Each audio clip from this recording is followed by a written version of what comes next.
What's up, everyone? It's your boy Nolan Red 89 bringing you another video. And first off, I want to say I hope you all had an awesome 4th of July. Yesterday was the 4th of July, so it was pretty jam-packed for me. It was a fun day, fun just going into the weekend. Everything was great. We did some fun fireworks out front, and then we have a good view out in our backyard of like the park nearby that shoots off like a bunch of fireworks, so we can see them like straight up from the backyard just sitting on our bench, so it was pretty awesome. But now, down to the nitty-gritty of why I'm presenting you this video today. For today's video, we're going to be ranking the 4 seasons of Stranger Things that we have so far, from worst to best. Excuse me. And really, it isn't the worst, because they're all, in my book, they're all positive ratings. I love all the seasons that we have so far. It's just which ones do I like better than the others, either be it the story-wise, character moments, or the villain, anything like that. And some of them I do have little gripes with, but like I said, all the seasons have positive ratings in my book. So let's get down to this ranking. Roll it.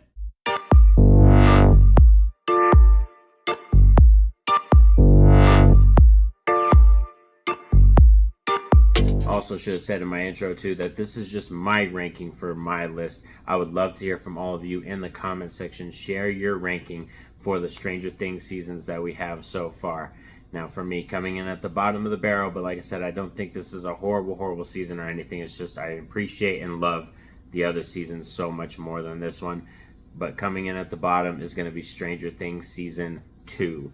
So Season 2 for me is still an awesome ride. It's fun. It's a great, jam-packed ride, especially after you're left with that ending of that season, thinking like, oh, 11's gone, but then you see like, Hopper's leaving Eggos like in the forest and stuff, and then we get to Season 2. My main issue with Season 2 as to why it's here at the bottom is that the characters do spend a lot of time separate. This is kind of where we start the whole separate thing, and then they kind of come back together a little bit. And we do, like I said, have this one episode or storyline in here that I think doesn't really get its deserved justice. And I think it kind of takes away from the rest of the stories. And that's the Lost Sister, which I believe is episode 6 or episode 7 in that second season. And that for me is a very wasted storyline because it doesn't get its deserved justice. And I'll talk about it more when we talk about the other seasons. And it just feels like it takes away from what we're currently watching in that show, in that season. You know what I mean? It's an added storyline that doesn't do anything for me. So that's my main complaint with Season 2. But the great things about Season 2 is we have the introduction of Max. We have the introduction of Billy, who's a great antagonist character, a great actor too. And then we have that first little connection between Dustin and Steve. And I love that. It's that first, building of the friendship between Dustin and Steve. And as you would see as the seasons progress, their bond gets stronger. Coming in at number 3 for me is going to be Season 1 of Stranger Things. Oh man, when this show first dropped, I was totally hyped for it because the trailers and everything that was talked about by the Duffer Brothers and they were talking about is everything I love. And, I like mystery type style stuff. I like 80s stuff. It has that kind of Goonies feel because you're following mainly young characters and their discovery of something kind of out there and fantastical. So it really has this Goonies type of vibe, but more horror, goosebumps in there. It's really good. And that first season has some really good scares and still feels horror. That's another thing I could say is Season 2, I think, is the least horror aspect of all the seasons. If you were to compare horror ranking and element in all the seasons, I think Season 2 is the least amount of horror. That's why it's kind of at the bottom of the list too. But Season 1 is strong with that horror element, being introduced to these characters for the first time and falling in love with them. It's like it just brings back that nostalgia, especially that it's been so many years since the show's been out now. When you return to that first season and you watch it again, it's like heavy nostalgia, seeing the kids so young, seeing them experience everything for the first time. It's just great. And they're it's cool trying to help find Will, and he's lost. And Winona Ryder is very strong. She is probably the most prominent main force in that first season, and she really carries that season really strong. And so does Hopper. David Harbour does a great job as Hopper too, and that investigation detective nature to him as he's really finding his way in that first season, because he's kind of like a lost sheriff. He's just going about the days, getting drunk, taking his pills, like, you know what I mean? Like, just getting ready for work, showing up late. Like, he's just totally at wit's end with his job and just doing the bare minimum he can. And then this story that sparks him with trying to find Will, which ends up leading him to 11. Like, it's a whole thing. And season 1 was fabulous for real. But there are 2 other seasons that did stuff even better, and like, let's get into them right now. Also, like I was saying, from season 2, why it's at the bottom, we don't get any justice from that Lost Sister storyline, okay? We're at season 3, season 4, and we get no justice for that storyline. So for me, it's just wasted potential. It's like we introduced number 8. They have this kind of sister moment, and she's trying to teach 11 things. It just didn't feel like part of the show, and that's, like I said, we're getting into now because we're talking about season 3 and season 4. We're already 2 seasons later, and we have yet to go back to that storyline, reference it, or have any meaning besides the fact that 11 needed someone to push her to really use her powers and, unlock something. That's about it. Coming in at number 2, the runner-up to the top dog is going to be our most recent season, Stranger Things season 4.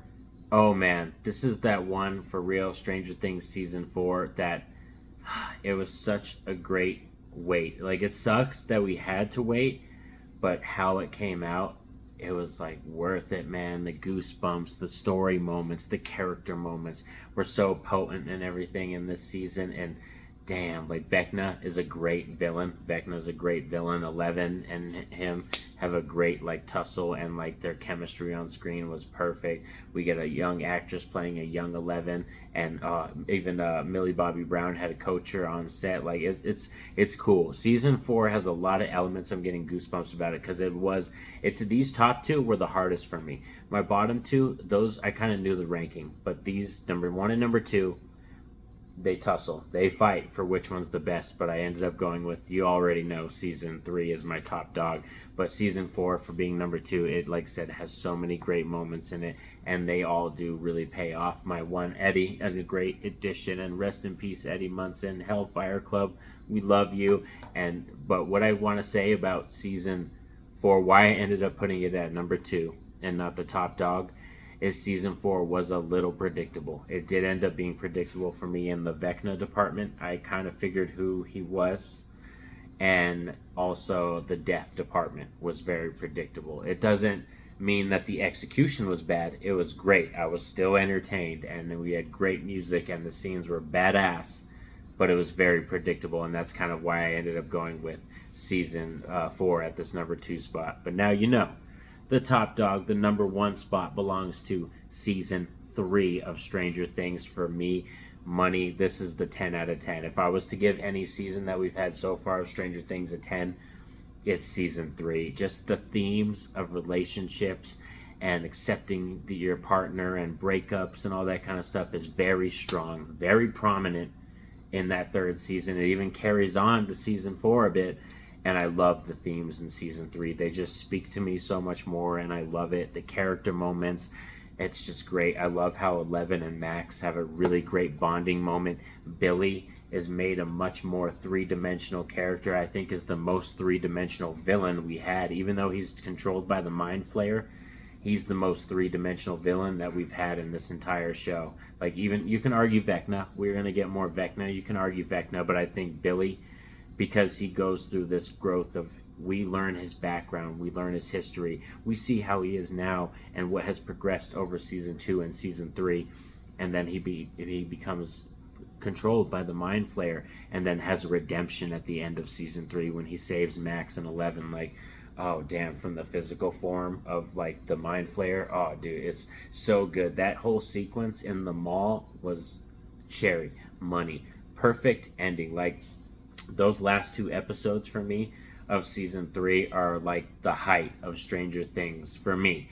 That's like the height. I get the most gooey, the most goosebumps, the most just in love, and can't stand it, and can't control my physical reactions with season 3, because it just was money for me, and that is the best that I've seen so far out of Stranger Things. But we know we have season 5 coming pretty soon. So I hope you all are stoked. And like I said, let me know in the comments section what you think so far. What are your favorite seasons and rankings so far for the Stranger Things? This is easily probably going to go down as one of the greatest horror / science fiction TV shows that we've ever had, ever. Like, it's right up there with some of the top dogs. So thanks for sticking around with me all for another video, and don't forget to like and subscribe so you don't miss a thing, and have a safe and happy day, everyone. Peace out.